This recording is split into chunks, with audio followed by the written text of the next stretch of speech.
Legends of Runeterra is widely praised for its contributions to the broader League mythos, fleshing out the world and giving the spotlight to characters that are otherwise neglected or forgotten about. While some champions are popular enough to warrant multiple appearances across Riot's various projects, others are sadly left in the dust with outdated designs or next to no story progression. The card game has picked up a lot of that slack over the years, but it adapts some champions more gracefully than others. Welcome to Runeterra Rankings, where I attempt to break down how every League champion has been adapted into the trading card game and rank them based on the following criteria: gameplay, art, and story. I'll be giving each category its own individual letter score with a final ranking at the very end. With all that out of the way, let us begin, shall we?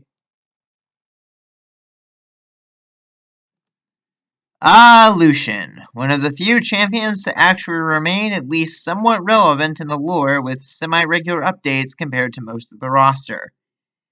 He's also one of the earlier champions to be added into LOR, and, well, it kinda shows.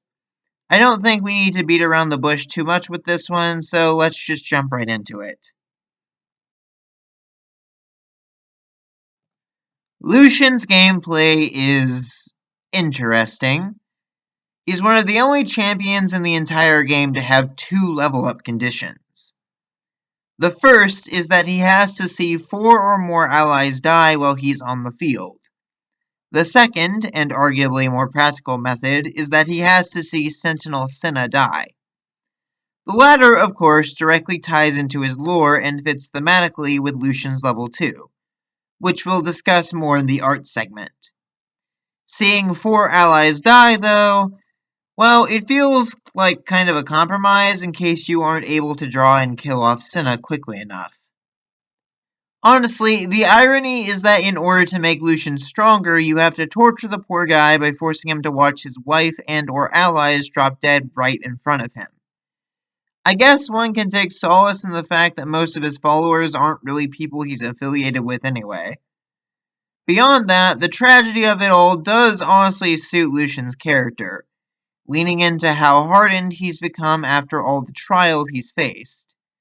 It definitely fits that he gets double strike at level 2 to reflect his new dual-wielding style, and rallying when he sees an ally die further cements the hardship that only strengthens his resolve to keep fighting.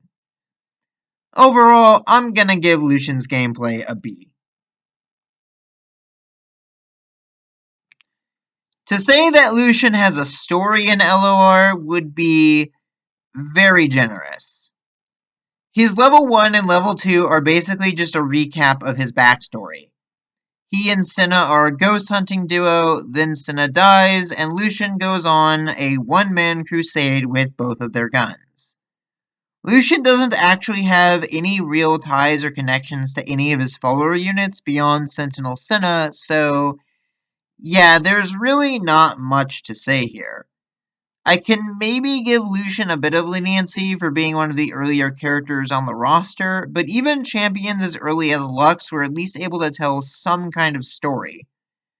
Like, you could have at least made Lucian's followers people he encountered while hunting for Thresh, or maybe even raids that the Chain Warden has specifically sent as an obstacle to stand against him. As things stand, though, LOR doesn't really do anything to add on to Lucian's narrative, so I kinda have to give his story a D. Ironically, one of the biggest things that makes Lucian's story in LOR so lackluster is one of the contributing factors as to why I think his art is actually really good. Level 1 Lucian is shown fighting side by side with Senna in a pretty rad action shot.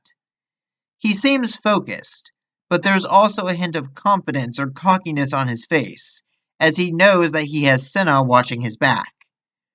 Admittedly, their posing is a little weird and there's not a lot of background detail, but it adapts Lucian's league design pretty faithfully. Adding on to that is Lucian's level 2 art, which is probably one of the most badass images in the entire game. You see him peering menacingly through the torso of a wraith that he's just obliterated.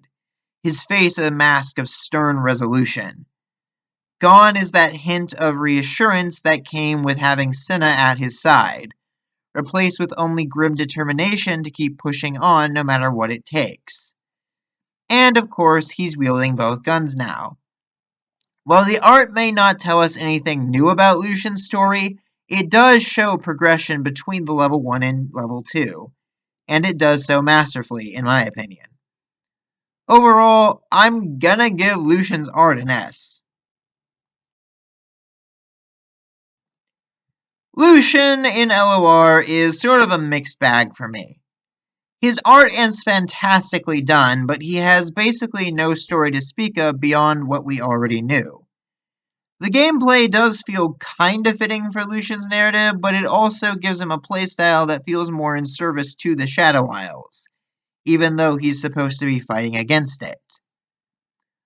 Ultimately, Lucian's final score for me is gonna be a C. Definitely feels like it could have been handled better if he had been released a bit later on, but it isn't the worst we've gotten.